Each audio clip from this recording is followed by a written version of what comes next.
Magandang araw po sa ating lahat.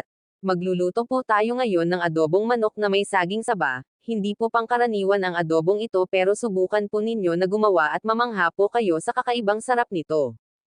Ang adobong manok, chicken adobo, ay karaniwang kinikilala bilang pambansang ulam ng Pilipinas.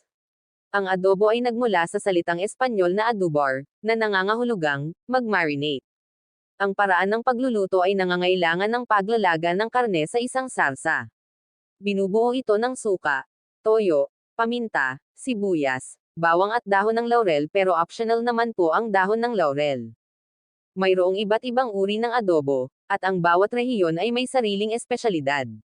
Maaaring lutuin ang adobo gamit ang sangkap na isda, pusit, green beans, at maging gulay na talong, sitaw, bukod pa sa manok at baboy. Kung hindi ka pa nakapag-follow sa akin, ipa-follow nyo ako at mag-iwan ng bakas sa comment section. Thanks for watching.